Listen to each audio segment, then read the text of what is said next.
सभी विद्यार्थियों को गुड मॉर्निंग। मेरे प्यारे विद्यार्थियों, अब हम पढ़ेंगे कि मानकीकृत परीक्षा स्टैंडर्डाइज जो टेस्ट है वह क्या होता है। आपने देखा कि हम हमारे शैक्षणिक जो क्षेत्र है उसके अंदर हम कुछ ऐसे मानकीकृत परीक्षणों का प्रयोग करते हैं या कुछ ऐसे टेस्ट होते हैं जो मानकीकृत होते हैं और उनके जो मानक है वह पहले से ही निर्धारित होते हैं। मानक निर्धारित होने के साथ साथ जब वो टेस्ट मानकों पर निर्धारित होते हैं, मानकीकृत होते हैं, तो उनके द्वारा जो परिणाम आते हैं वो क्या होते हैं, वेद होते हैं। साथ ही साथ इस प्रकार की जो चीजें हैं इनके करने से जो परिणाम हमारे सामने आते हैं वो विश्वसनीय भी होते हैं। साथ ही साथ आपने देखा जब चीजें विश्वसनीय हैं, वेद हैं, तो यहाँ पर जो रिजल्ट आता है या जो परिणाम है वह भी एक निश्चित तौर पर मानकों पर आधारित होता है और वह मानकीकृत होता है। आप देखिए कि कई ऐसी चीजें होती हैं, कई यहाँ पर स्थान, एक स्थान से हम दूसरे स्थान पर जाते हैं तो वहां पर जो चीजें हमें देखने को मिलती है, जैसे वहां की जो भाषा है, वहां के लोगों का जो रहन सहन है, वहां के लोगों का जो खान पान है, इनसे संबंधित जो भी चीजें हैं, साथ ही साथ समूह, एक समूह का दूसरे समूह के साथ और दूसरे समूह का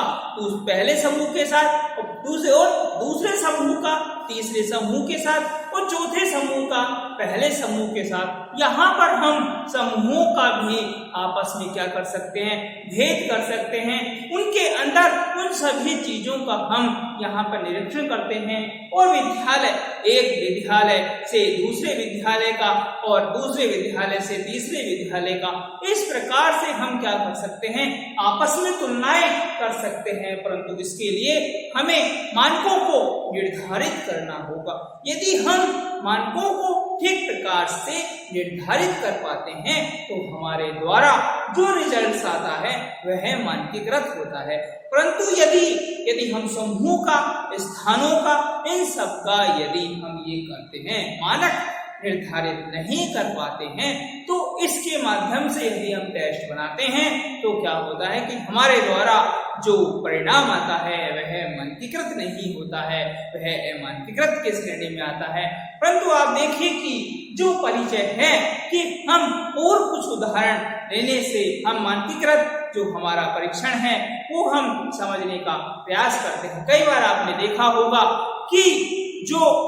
सब्जी बेचने वाला होता है, सब्जी बेचने वाला क्या होता है कि वह कुछ जुगाड़ कर लेता है। क्या कर लेता है कि वह पत्थरों के माध्यम से पत्थरों के बाट बना लेता है। तो पत्थरों के बाट बनाने से क्या होता है कि वह सब्जियों को, फलों को, इनको सबको क्या होता है कि तोलने लग जाता है। साथ ही साथ आप देखिए कि जो टेलर होता है, जो कपड़े, दर्जी जो कपड़े सिलता है, वह एक जुगाड़ करने के साथ साथ वह क्या करता है, कपड़े की एक जो है इंच टेप बना लेता है, जो क्या काम आती है, लंबाई नापने के काम आती है। वो कई बार दुकानदार भी ऐसे ही कर लेता है कि वह एक कपड़े की जो मीटर होता है उसको बना लेता है और मीटर उस कपड़े के माध्यम से वह कपड़ों को नापने का कार्य कर लेता है। कई बार ऐसा होता है कि जो फर्नीचर करने वाला, जो फर्नीचर वाला होता है, वह भी लकड़ी की कुछ ऐसी चीजें बना लेता है, वह उनके माध्यम से उन चीजों को करने लग जाता है। साथ ही साथ एक जो दर्जी है वह ऐसी चीजें बना लेता है, जैसे यहाँ पर वह नापने के लिए उसने जो कपड़ा है उसकी इंच टेप बना ली। यदि वह किसी भी चीज की डिजाइन काटना चाहता है तो वह क्या करता है कि फुट्टे के माध्यम से या गत्ते के माध्यम से ऐसी चीजों को बना लेता है जिससे वह डिजाइन बना सकता है। परंतु मेरे विद्यार्थियों, इस प्रकार से जो हम इस चीजें बनाते हैं, ये सभी चीजें मानकीकृत नहीं होती हैं। यहाँ पर जो चीजें हमने बनाई, इन सब चीज का मतलब एक ही होता है कि व्यक्ति केवल अपना एक ऑटोमेटिक जुगाड़ के द्वारा अपना स्वयं का कार्य करना चाहता है और वह कार्य के माध्यम से उन सभी चीजों को प्राप्त करता है। उसी प्रकार एक अध्यापक होता है अपने छात्रों की किसी जो विशेष संबंधी योग्यता का मूल्यांकन करने के लिए एक साधारण सा टेस्ट बना लेता है। परंतु आपने देखा कि यहाँ पर जब कक्षा अध्यापक या जो वो होता है वह यह पता करने की कोशिश करता है कि उसके द्वारा जो चीज कक्ष में पढ़ाई गई है बच्चों ने उसको कितना सीखा। लेकिन ये जो चीजें हैं प्रामाणिक उपकरण नहीं होते हैं। इन चीजों के माध्यम से केवल व्यवहार का पता चलता है। साथ ही साथ हम इन चीजों के माध्यम से जिस प्रकार कि हम भार को माप में प्रदर्शित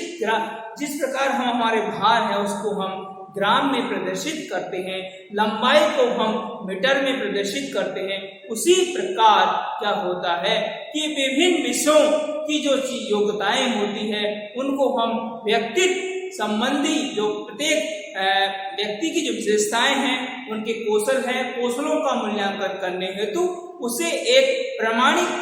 पैमाने की आवश्यकता होती है। आप देखिए किसी भी चीज को यदि स्टैंडर्डाइज करना है, मानकीकृत करना है तो उसके लिए हमें पहले से ही मानक निर्धारित करने होंगे, उनके नॉर्म्स पहले से ही हमें निर्धारित करने होंगे। उसमें कितने प्रकार के क्षेत्रों को हमें सम्मिलित करना होगा और साथ ही साथ कितने कौशलों को सम्मिलित करना होगा। और यहाँ पर हमें वर्बल टेस्ट भी देखना होगा, परफॉर्मेंस यानी मौखिक रूप से, लिखित रूप से, परफॉर्मेंस रूप से हम सभी गतिविधियों को उसमें शामिल करेंगे और हम वहाँ पर समय का भी निर्धारण करेंगे और समय का निर्धारण करते हुए हम किसी भी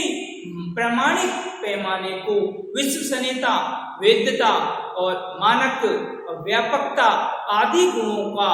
निहित होना अनिवार्य है। हमारा जो मानकीकृत परीक्षण है इसके अंदर हर प्रकार के टेस्ट की विश्वसनीयता, वैधता, मानक है और व्यापकता ये सभी गुणों समाहित होना जरूरी है। लेकिन हमारे शैक्षणिक कार्यों में प्रयुक्त कौशलों में इस प्रकार के क्या होते हैं कि जो हम शैक्षणिक कार्य करते हैं या बालकों को जो शैक्षणिक कौशल सिखाते हैं उनमें जो जितने भी टेस्ट हम बालकों पर अप्लाई करते हैं वो मानकीकृत नहीं होते हैं। आपने पढ़ा कि एनआरटी और सीआरटी जो क्राइटेरियन डिफरेंस टेस्ट है और नॉर्म्स डिफरेंस टेस्ट है उनमें से जो एनआरटी जो टेस्ट है वह मानकीकृत परीक्षण होते हैं, क्योंकि उन्हें यदि हम किसी भी बच्चे पर अप्लाई करते हैं तो उसके द्वारा जो परिणाम आते हैं वो बहुत ही अच्छे आते हैं और एक बच्चे पर अप्लाई यदि हम 2-3 बार करें तब भी उसका वही रिजल्ट सामने आता है। तो यहाँ पर जो हम क्राइटेरियन टेस्ट जो है यदि हम उसको अप्लाई करना चाहते हैं तो उससे क्या होता है कि यहाँ पर जो शैक्षणिक कौशल के अंतर्गत जो टेस्ट या जो परीक्षण हम अप्लाई करते हैं उनके जो परिणाम आते हैं वह ज्यादा ही प्रभावी नहीं आते हैं। प्रभावी आते हैं परंतु हम बच्चों के आधार पर उनमें बच्चों की जो आवश्यकताएं हैं, बच्चों की जो चीजें हैं, बच्चों का जो स्तर है, बच्चे के जो कौशल हैं उनके आधार पर उनमें हम शिथिलता दे सकते हैं, लचीलापन उन्हें बना सकते हैं। और जो मानकीकृत परीक्षण होते हैं उनमें हम उन सभी मानकों को निर्धारित करते हैं जिन मानकों की हमें आवश्यकता होती है या जिन मानकों के माध्यम से व्यक्ति का मौखिक रूप से, लिखित रूप से या परफॉर्मेंस स्तर के आधार पर उस व्यक्ति का आकलन किया जा सकता है। यहाँ पर उन सभी चीजों को एक व्यवस्थित क्रम में रखा जाता है जिसके माध्यम से यह पता करने की कोशिश की जाती है क्या फिर बालक की बुद्धि लब्धि, पर्सनालिटी टेस्ट, शिक्षा लब्धि टेस्ट आपने देखा होगा। इनके माध्यम से हम क्या होता है कि बालक की बुद्धि लब्धि को देखते हैं कि बालक की इंटेलिजेंस क्वेंट कितनी है यानी उसका लेवल कितना है, उसका आईक्यू क्या है, ये सब क्या होते हैं कि मानकीकृत होते हैं। आप जो चीजें यहाँ पर देखेंगे, जिसमें जो भी निर्णय आता है, यदि आपने मनोवैज्ञानिक परीक्षण के माध्यम से एक भट्टाबैठी टेस्ट लगाया और बच्चे पे अप्लाई किया, आप बच्चे का जो है IQ निकालना चाहते हैं, यदि आप बच्चे पर बार बार एक ही टेस्ट लगाएंगे तो उसका जो परिणाम है वह भी अधिकतर सेम आता है। यदि आप सैंगविन फॉर्म बोर्ड यदि आप लगाना चाहते हैं, उसके द्वारा जो परिणाम आते हैं वो भी सेम आते हैं, क्योंकि जो मानक है वो निर्धारित होते हैं। और मानकीकृत परीक्षणों में हमेशा क्या होता है कि मानक निर्धारित होते हैं और उन मानकों के द्वारा जिन चीजों का हम मापन करते हैं वो वेद होते हैं। उनमें जो व्यापकता रहती है, जब हर चीज वहां रहती है, व्यापकता, विश्वसनीयता, वेद्यता और पैमाने पर आधारित होता है।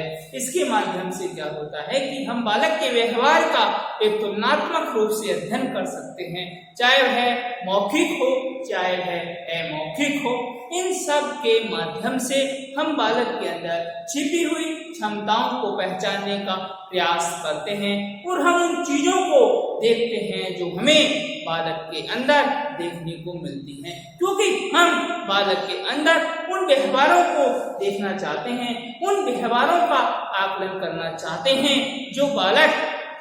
करना चाहता है। यदि आप इस प्रकार की चीजों को देखेंगे, इस प्रकार की चीजों के माध्यम से बालक का परीक्षण करेंगे, तो यहाँ पर मानकों का हम निर्धारण करेंगे, व्यापकता का ध्यान रखेंगे, वेद रखेंगे, मानक हम निर्धारित रखेंगे, जिनमें पहले से ही मानक निर्धारित होते हैं, उनके द्वारा जो परिणाम आते हैं वह वेद होते हैं। तो मानकीकृत परीक्षण ऐसे होते हैं, चाहे आप स्थान से, समूह से, इन चीजों से रिलेटेड उनको करते हैं तो वह मानकीकृत नहीं होते हैं।